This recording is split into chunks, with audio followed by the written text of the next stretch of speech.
అందరికీ నమస్కారం. Welcome to the small study on younger generation and their frustration.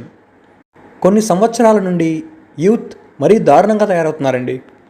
మంచి చెప్పేవారిని కట్టడి చేసే విలన్స్గా చూస్తున్నారు. ఎందుకు చెప్తున్నారో కనీసం ఆలోచించే టైం కూడా తమకి తాము ఇవ్వలేకపోతున్నారు. టీనేజ్ వాళ్ళు ఇలా ఉన్నారంటే ఆ వయసు అలాంటిది అనుకోవచ్చు. బట్ గ్రాడ్యుయేషన్స్ దాటేసిన వయసు వారు కూడా ఇలా ఉంటున్నారంటే తప్పు ఎవరిదండి? ప్రస్తుతం 21 నుంచి 28 వయసు గల వారిని మొబైల్ జనరేషన్గా చెప్పచ్చు.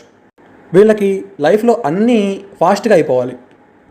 ఆలు లేదు సూలు లేదు, కానీ ఎక్స్పెక్టేషన్స్ మాత్రం ఓ రేంజ్లో పెట్టుకుంటారు. క్విక్గా ఫ్రస్ట్రేట్ అయిపోతారు. ఫ్రస్ట్రేషన్లో ఏదొస్తే అది మాట్లాడి గౌరవాన్ని కోల్పోతుంటారు. ఇలాంటి వాళ్ళు చెబితే అర్థం చేసుకునే పరిస్థితుల్లో కూడా ఉండట్లేదు. మంచికి పోయి చెప్పిన వారు బాగా అలసైపోయి మాటల పాలవుతున్నారు. వీళ్ళు ఇలా ఉండడంలో తల్లిదండ్రుల పాత్ర కూడా కొంత ఉంటుంది. ఎక్కువ ఫ్రీడమ్ అంటే ఎక్కువ చనువు తల్లిదండ్రులు ఎప్పుడైతే ఇస్తారో అప్పుడే ఇలాంటివి జరిగే అవకాశం ఉంటుంది.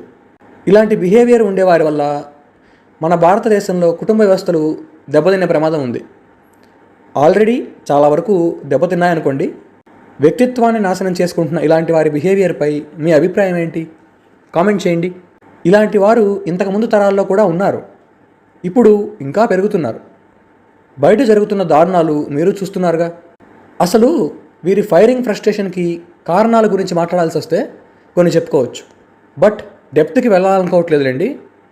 కారణాలు చూస్తే న్యూట్రిషనల్ ఫుడ్ డెఫిషియన్సీ అవ్వచ్చు, దీనివల్ల వచ్చే హార్మోనల్ ఇంబ్యాలెన్సెస్ అవ్వచ్చు, వయసు రీత్యా వచ్చే హార్మోనల్ ఇంబ్యాలెన్సెస్ కూడా అవ్వచ్చు, ఇన్ఫాక్చుయేషన్స్, లవ్ స్టోరీస్ కూడా అవ్వచ్చు, కుళ్ళు అసూయ లాంటివి అవ్వచ్చు, ఎక్స్పెక్టేషన్స్ అవ్వచ్చు, కంపారిజన్స్ అవ్వచ్చు, ఇమ్మెచ్యూరిటీ అవ్వచ్చు, మానసికంగా బలహీనులై ఉండొచ్చు, పెరిగిన వాతావరణ పరిస్థితులు అయి ఉండొచ్చు, మనల్ని మనం ఒక డిసిప్లిన్లో పెట్టుకోలేకపోవడం అవ్వచ్చు, కలుగ చేసుకుని మంచి చెడు చెప్పేవారు లేకపోయి ఉండొచ్చు, ఆఖరికి ఖాళీగా ఉండడం కూడా అవ్వచ్చు.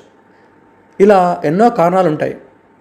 కాబట్టి వీరిని బాగా అబ్జర్వ్ చేస్తూ వీళ్ళని అర్థం చేసుకుంటూ వీరి పట్ల కేర్ తీసుకోగలిగిన వారు, మంచి చెడులు చెప్పేవారు ఖచ్చితంగా ఉండాలండి. అప్పుడే నెమ్మదిగా ఇలాంటి ఫ్రస్ట్రేటెడ్ పీపుల్లో మార్పు వస్తుంది. వదిలేస్తే అలానే ఉంటారు, తరువాతి తరాలు కూడా అలానే ఉండే అవకాశం ఉంటుంది. మీకు బాగా అందుబాటులో ఇలాంటి వారు ఉంటే వదిలేయకండి. ఎందుకంటే వాళ్ళు అందరిలానే మంచి మనుషులే. ఓకే ఫ్రెండ్స్, ఇక్కడితో ఎండ్ చేసేస్తున్నాను. చివరిదాకా పూర్తిగా విన్న మీ అందరికీ కూడా ధన్యవాదాలు. Bye bye.